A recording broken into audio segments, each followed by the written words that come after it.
Vamos estudar as Escrituras, a palavra do nosso Deus. Então, nossa meditação é em Apocalipse capítulo 2, de 1 a 7, assim diz a palavra do Senhor. Ao anjo da igreja em Éfeso escreve: estas coisas diz aquele que conserva na mão direita as 7 estrelas e que anda no meio dos 7 candeeiros de ouro. Conheço as tuas obras, tanto o teu labor como a tua perseverança, e que não podes suportar homens maus, e que puseste à prova os que a si mesmos se declaram apóstolos, e não são, e os achaste mentirosos. E tens perseverança e suportaste provas por causa do meu nome, e não te deixaste esmorecer. Tenho, porém, contra ti que abandonaste o teu primeiro amor. Lembra-te, pois, de onde caíste, arrepende-te e volta à prática das primeiras obras. E se não, venho a ti e moverei do seu lugar o teu candeeiro, caso não te arrependas. Tens, contudo, a teu favor que odeias as obras dos nicolaítas, as quais eu também odeio. Quem tem ouvidos, ouça o que o Espírito diz às igrejas. Ao vencedor, dar-lhe-ei que se alimente da árvore da vida, que se encontra no paraíso de Deus. Até aí, vamos orar. Senhor, obrigado pela tua palavra lida neste momento. Fala conosco, fala o nosso coração, em nome do Senhor Jesus. Amém.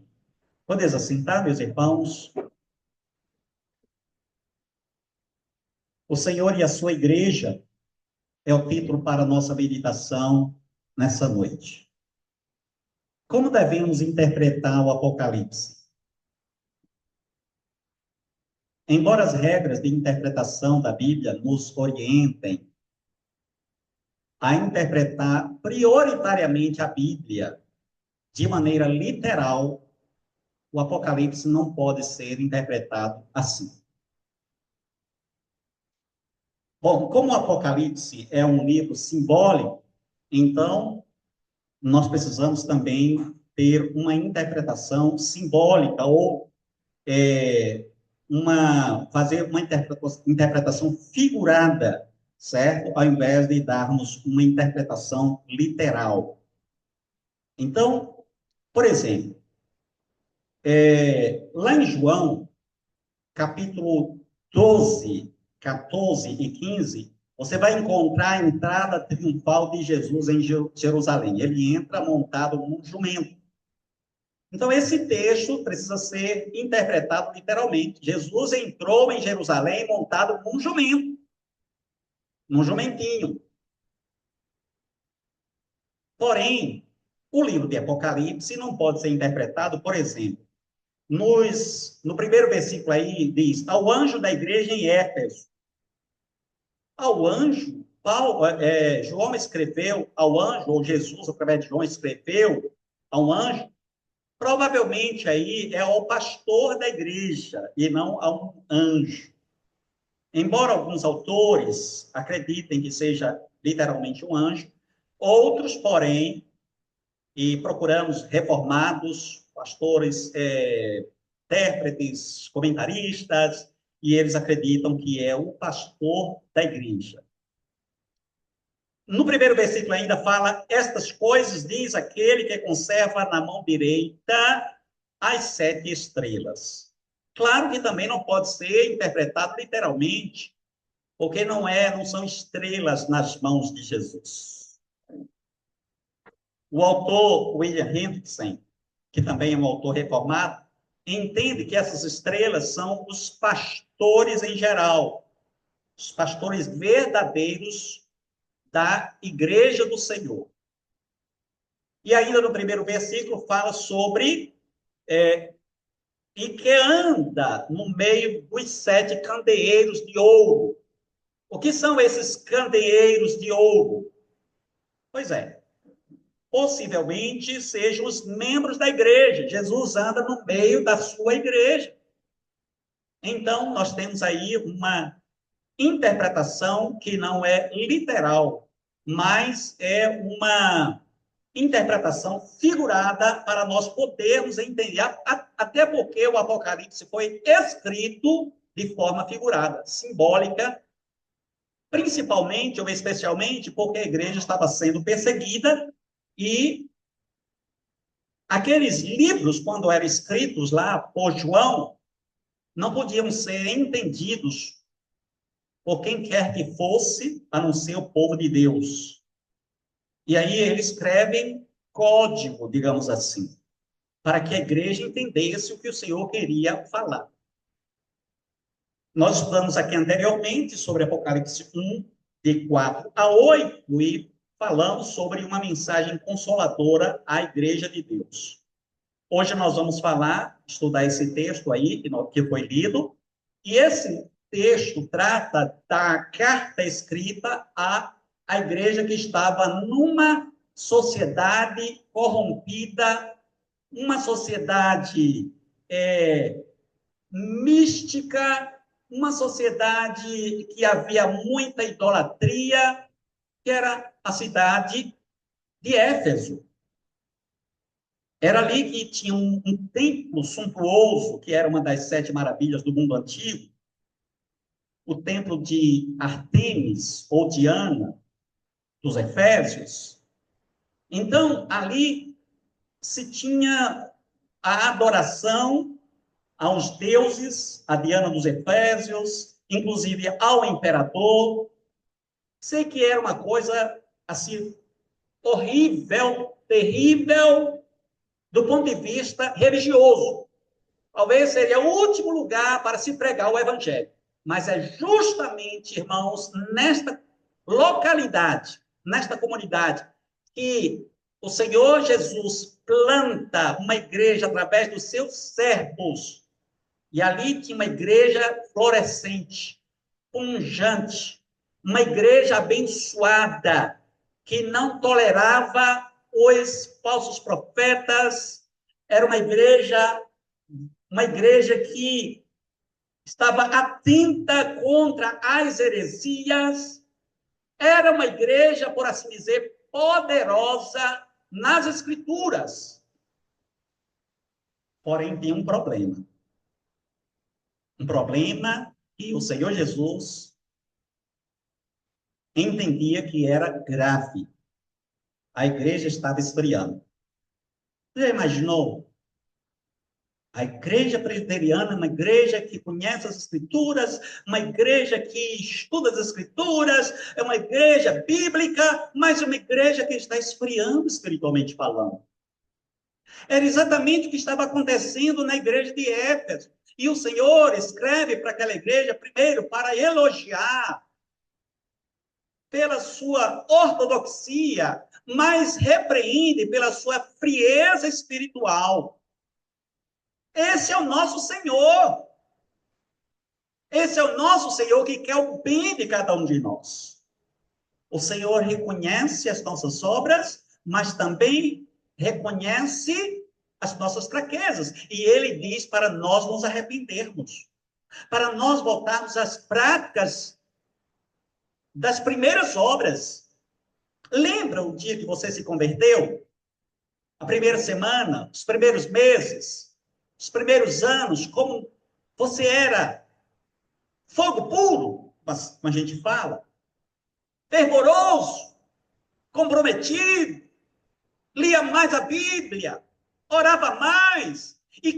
E aí, com o passar do tempo, a gente vai esfriando, e o Senhor diz: volta à prática das primeiras obras. Volta, meu filho. Volta a buscar a minha presença, a me louvar, a me exaltar, a andar nos meus caminhos, a fazer a minha vontade. Volta! Pois é, eu gostaria que nós adentrássemos agora ao texto, ou estudássemos agora o texto de forma bem minuciosa, para vermos quais as lições que nós podemos tirar para a nossa vida. Então, nesta noite, como eu falei, o Senhor e a sua igreja. Em primeiro lugar, o Senhor conhece a sua igreja. Por favor, vamos ler de novo os 3 primeiros versículos. Ao anjo da igreja em Éfeso escreve: essas coisas diz aquele que conserva na mão direita as 7 estrelas e que anda no meio dos 7 candeeiros de ouro. Conheço as tuas obras, tanto o teu labor como a tua perseverança, e que não podes suportar homens maus, e que puseste à prova os que a si mesmos se declaram apóstolos e não são, e os achaste mentirosos, e tens perseverança e suportaste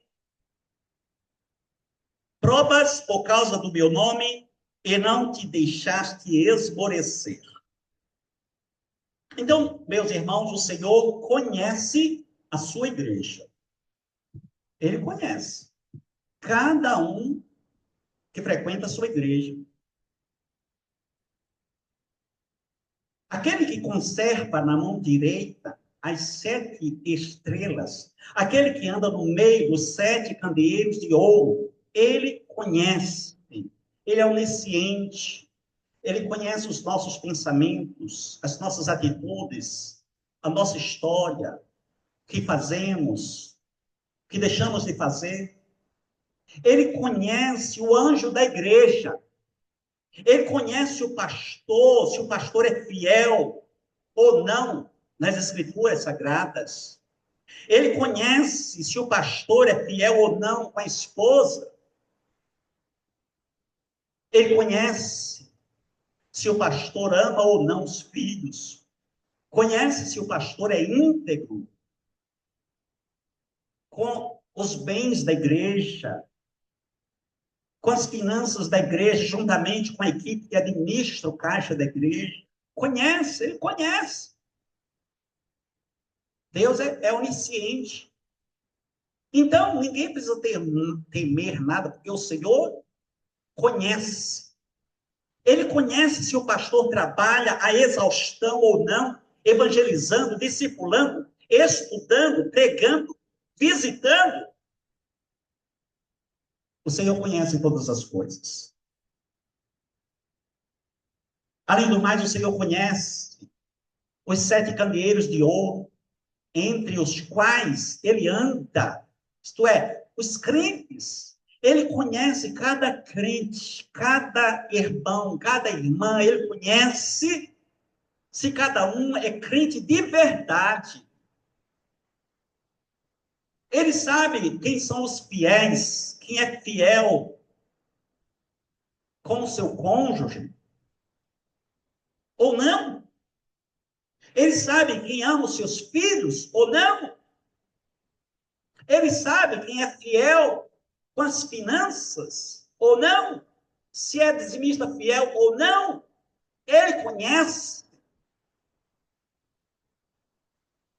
Ele sabe quem são os fiéis aos pais e aos filhos. Ele sabe quem é fiel à palavra dele. Quem vive uma vida de oração ou não. Ele sabe todas as coisas. Ele conhece as nossas obras, conhece o nosso labor. Ele conhece a nossa perseverança. Como ele diz, conheço as tuas obras, tanto o teu labor como a tua perseverança, que está no versículo 2. Ele sabe se suportamos ou não homens maus. Se a igreja suporta ou não homens maus. Quem são os homens maus aí do versículo 2? Certamente está na mente os falsos mestres, os falsos profetas, os pregadores mentirosos, os pregadores da prosperidade financeira, os pregadores da autoajuda, ou quem sabe os pregadores liberais, que nem acredita na sua própria pregação, não acredita, não crê no Senhor Jesus Cristo, a não ser o fato de que existiu um Jesus histórico, ou um Jesus que apareceu na história, mas que não era filho de Deus. Ou os pregadores fundamentalistas, legalistas, intransigentes, intolerantes com os outros, mas condescendentes consigo mesmos. Ele conhece.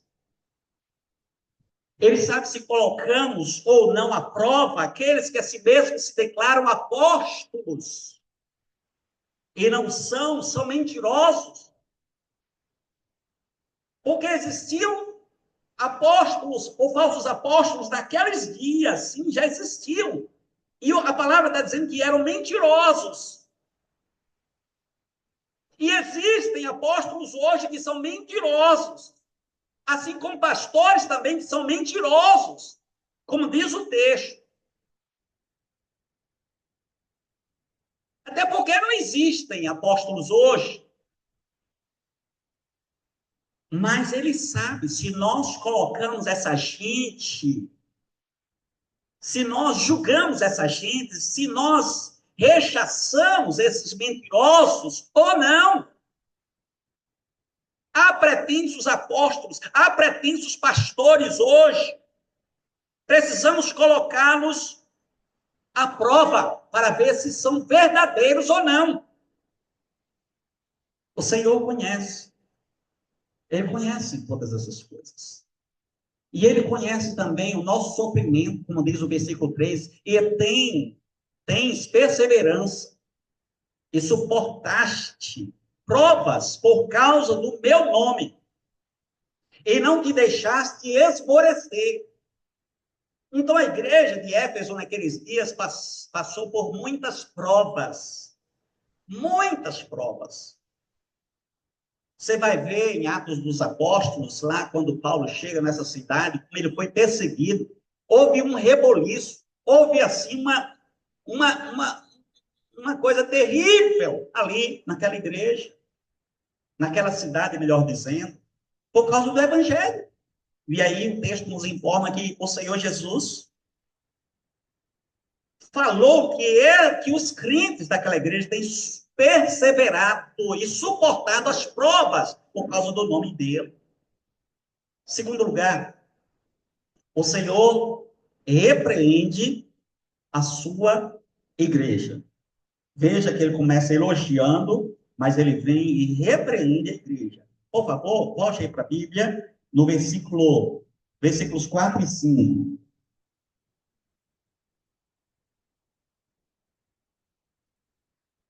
Tenho, porém, contra ti que abandonaste o teu primeiro amor. Lembra-te, pois, de onde caíste. Arrepende-te e volta à prática das primeiras obras.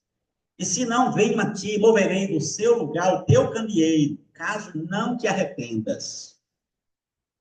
Veja só, conhecedor de cada um de nós, e conhecedor das nossas obras, o Senhor nos repreende. Jesus não seria Jesus se ele não nos repreendesse. E que bom que ele nos repreende.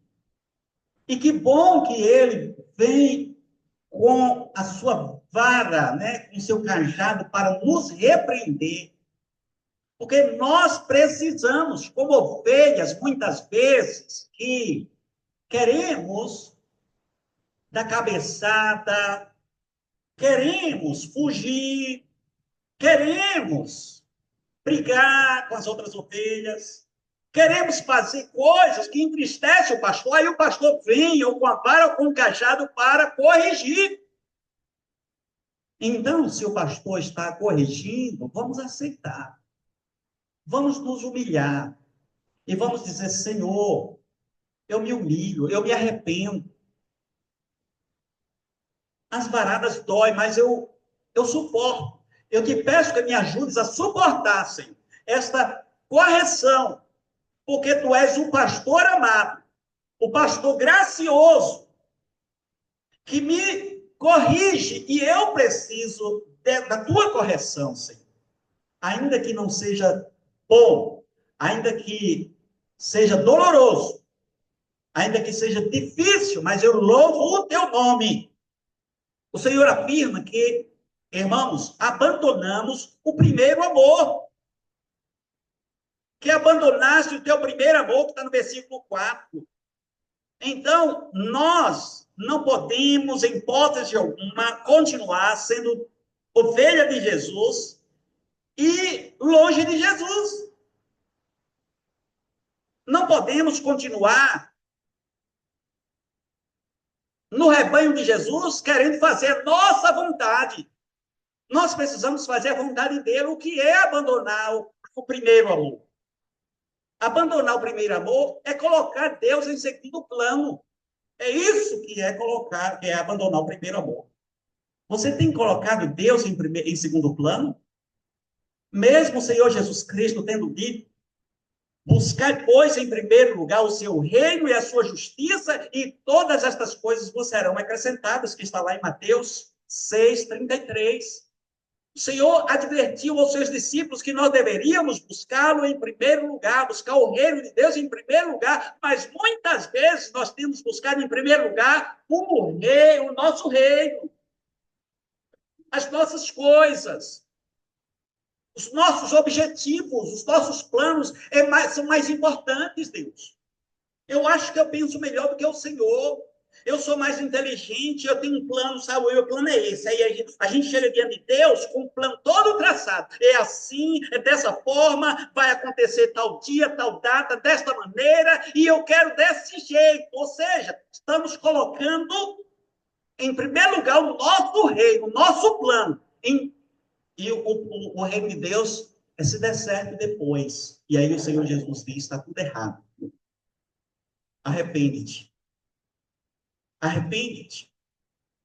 Também esse abandonar o primeiro amor, né, nada mais é do que abandonar a vida de oração. Mesmo o Senhor tendo dito para nós orarmos sem cessar, mesmo ele tendo usado o profeta Isaías para dizer assim: buscai o Senhor enquanto se pode achar, invocai-o enquanto está perto, deixe o perverso o seu caminho, o iníquo, os seus pensamentos, converta-se ao Senhor, que se compadecerá dele, e volte-se para o nosso Deus, porque é rico em perdoar. Porque os meus pensamentos não são os vossos pensamentos, nem os vossos caminhos, os meus caminhos, diz o Senhor, porque assim como os céus são mais altos do que a terra, assim são os meus caminhos mais altos do que os vossos caminhos, e os meus pensamentos mais altos do que os vossos pensamentos. Porque assim como descem a chuva e a neve dos céus, e para lá não tornam sem que primeiro reguem a terra e a fecundem, e a façam brotar, para dar semente ao semeador e pão ao que come, assim será a palavra que sair da minha boca. Não voltará para mim vazia, mas fará o que me apraz e prosperará naquilo para que a designei. Isaías 55, a partir do versículo 6. Então, nós precisamos, irmãos, voltar à vida de oração, buscar o Senhor, porque Ele é mais sábio do que nós. Ele sabe mais do que nós, sabe o que é melhor para mim, sabe o que é melhor para você. Ele anda no meio da sua igreja, dos 7 candelabros de ouro. Ele anda no nosso meio, ele conhece, ele quer que nós dependamos dele, que o busquemos em oração. Abandonar o primeiro amor é abandonar também a leitura bíblica, o estudo das Escrituras. E aí, muitas vezes, irmãos, nós estamos lendo tudo, menos as Escrituras Sagradas. A internet que eu diga, o celular que eu diga. Temos tempo para tudo, menos para estudar a Bíblia. E aí a palavra diz lá em Apocalipse 22:7, eis que venho sem demora, bem-aventurado aquele que guarda as palavras da profecia deste livro. Então, nós precisamos voltar aos estudos da palavra, precisamos voltar às reuniões que acontecem na igreja no meio de semana. São poucos os irmãos, por exemplo, que aparecem nos estudos bíblicos do meio de semana. Na escola dominical, para estudarmos a Bíblia, atualmente nós estamos estudando sobre apologética, sobre as seitas e heresias. Como seria bom que toda a igreja estivesse aqui para nós nos prepararmos mais, para nós conhecermos mais as seitas que são um grande desserviço para a igreja de Deus, para o reino de Deus. As seitas que são usadas pelo diabo para distrair os crentes, para afastar os crentes da verdade. E como nós, infelizmente, de vez em quando, temos perdido crentes para as seitas, porque eles não estudam, porque eles não conhecem a verdade, porque não conhecem as estratégias da seita e nem as suas heresias, e aí dizem assim, não, é tudo a mesma coisa, mas não é mesmo. Ou quem sabe abandonar o primeiro amor é abandonar a congregação, como estamos falando. Não são poucos os crentes que têm abandonado a congregação, não congregam mais. Ou quando, muito, de vez em quando, são os desigrejados da nossa era, da nossa época, e que ainda se consideram crentes. Como assim? Se a palavra diz lá em Hebreus 10, 25, não deixando de congregar-nos, como é costume de alguns, antes façamos admoestações, tanto mais quanto vedes que o dia se aproxima. Então, alguns têm deixado de congregar. Não vão mais nas células, não vão mais aos cultos, nas reuniões de oração, nas reuniões de estudo da palavra, e aí essa pessoa vai se abandonar o primeiro amor. E aí o Senhor orienta para que nós nos arrependamos. Lá no versículo 5 diz assim: lembra-te, pois, de onde caíste, arrepende-te e volta à prática das primeiras obras. Então chegou a hora, meus irmãos, de nós nos arrependermos e voltarmos a praticar as primeiras obras, as escrituras, a praticar a oração, a praticar o evangelismo, a praticar o discipulado, porque quando nós fazemos isso, nós somos edificados, fortalecidos, encorajados, nós somos preparados para a volta gloriosa do Senhor, porque assim, quando nós oramos, quando nós estudamos, aí uma coisa leva a outra, a gente vai ter vontade agora de evangelizar, discipular, de trazer outras pessoas, e nós vamos nos fortalecendo. Oxalá cada um de vocês seja um líder de célula, um líder de um pequeno grupo, um discipulador. Cada um tem que discipular outro. Como é que você tem 50 anos de crente e não discipula ninguém? Como é que você conhece a Jesus há tantos anos e não chama ninguém para vir conhecer o Evangelho? Esse Evangelho não foi bom para você, não.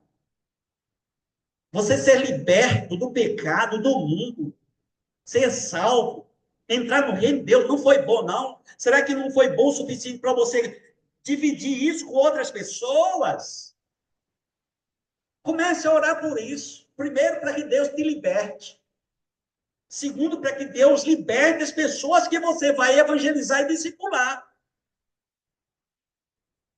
Em não havendo arrependimento, o Senhor diz, no versículo 5, finalzinho, diz assim: venho a ti e moverei do seu lugar o teu candeeiro, caso não te arrependas. Veja só, o Senhor vai remover o candeeiro. O que é isso? O Senhor vai remover o candeeiro da igreja. Primeiro a gente tem que saber o que é candeeiro.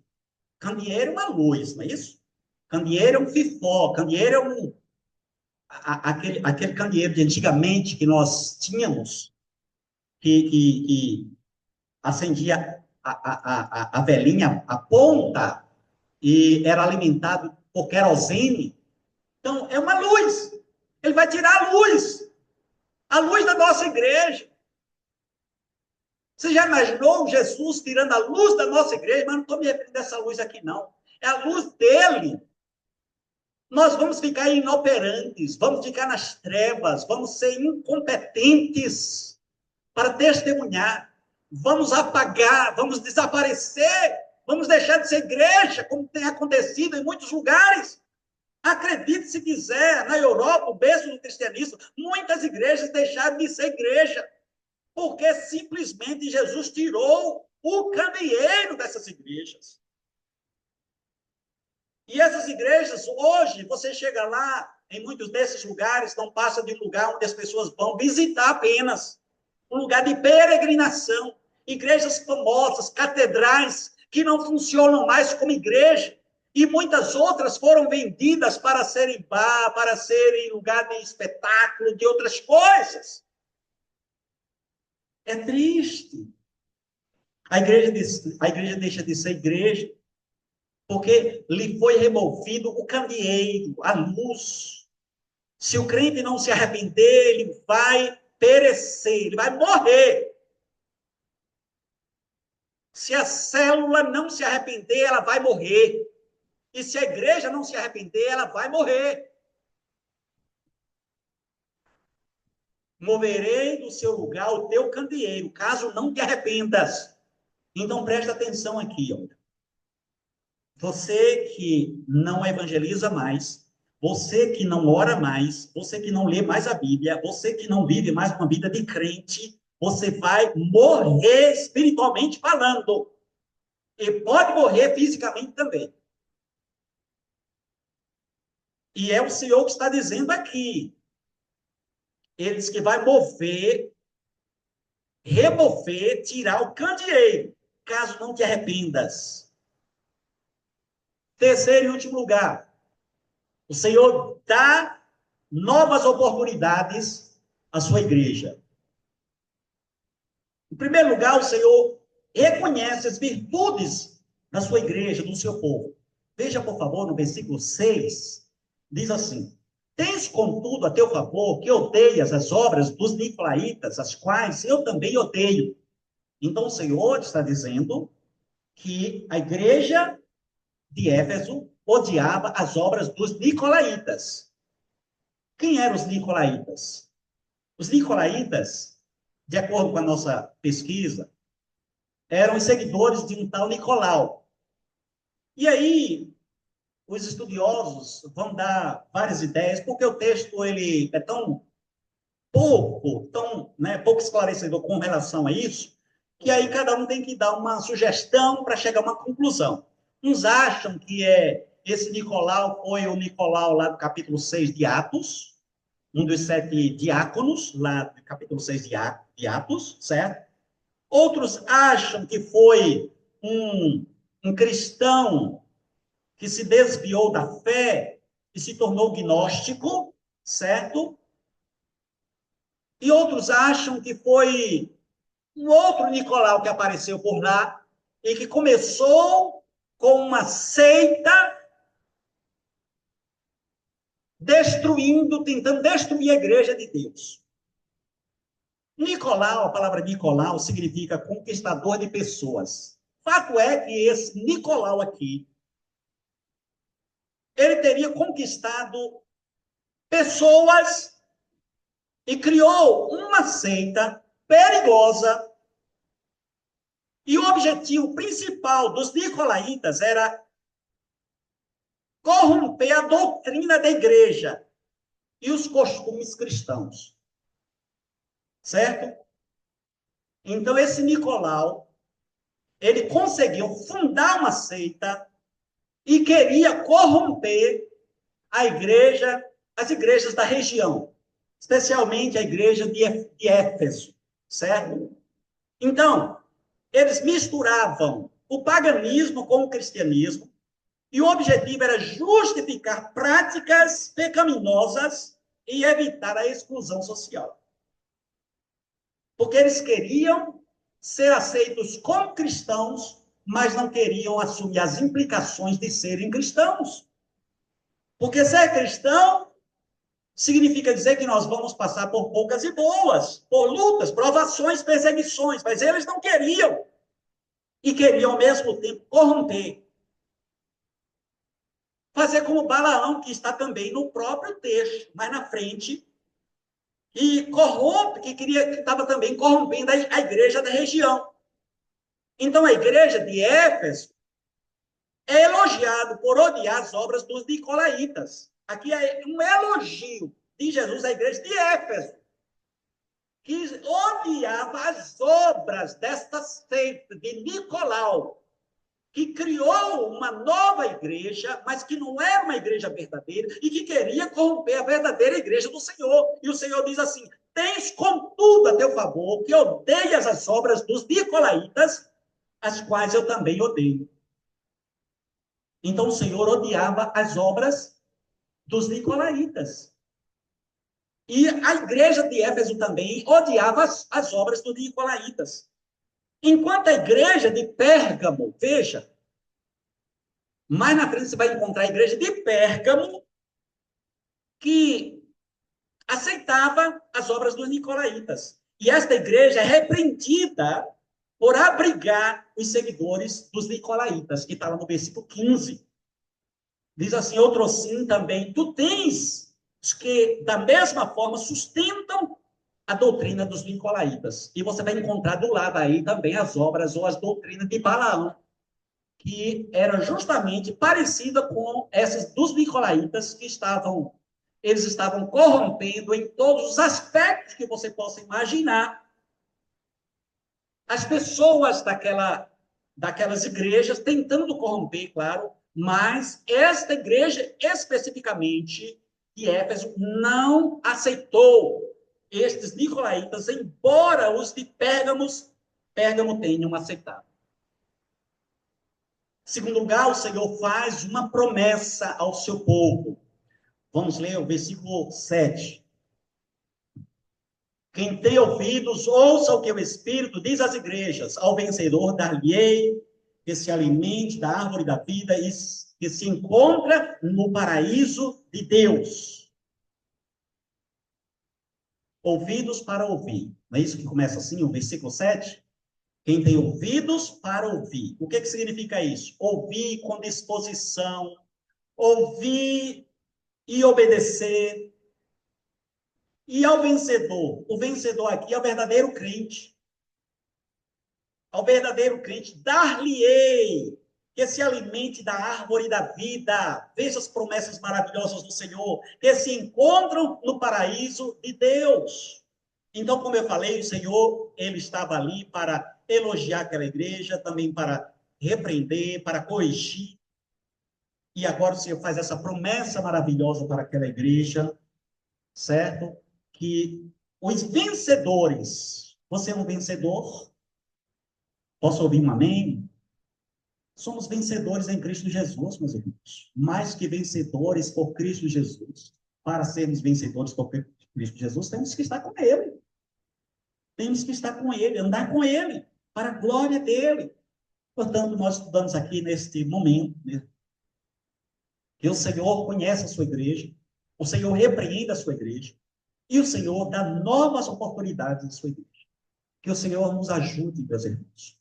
Que o Senhor nos ajude a, de fato, aproveitarmos essas novas oportunidades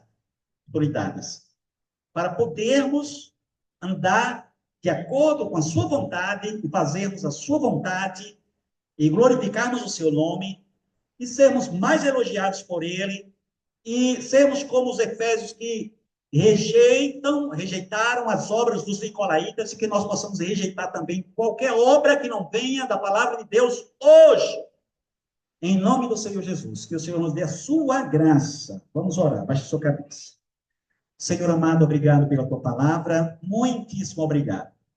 Queremos nos humilhar na tua presença neste momento e pedir perdão pelas nossas fraquezas. Ó Deus, excelso Deus eterno, como nós somos fracos, como nós somos inclinados ao mal. Estamos sempre, Deus amado, falhando, estamos sempre errando, como filhos, como crianças. Senhor, tem misericórdia, nos ajuda a crescermos, a sermos adultos na fé. Nos ajuda, Senhor Deus, a sermos fortes em Ti, Senhor. Nos ajuda, Senhor, a vivermos uma vida santa, vitoriosa, uma vida que Te agrada, Pai. Muito obrigado, Senhor. Muito obrigado pela Tua paciência, pela Tua graça maravilhosa. Pai eterno, tem misericórdia de nós. Perdoa os nossos pecados e renova as nossas forças. Abençoa, Pai, aquele que está fraco, fortalecendo, encorajando, animando. Aliás, a tua palavra, Senhor, Deus está fazendo isso nessa noite. Resta-nos agora obedecermos, andarmos no centro da tua vontade, Senhor. Pai eterno, muito obrigado. Dá-nos a tua graça, uma semana plena na tua presença, Senhor. Nós oramos gratos, em nome daquele que vive e reina para sempre, o Senhor Jesus Cristo. Amém. Vamos ficar em pé.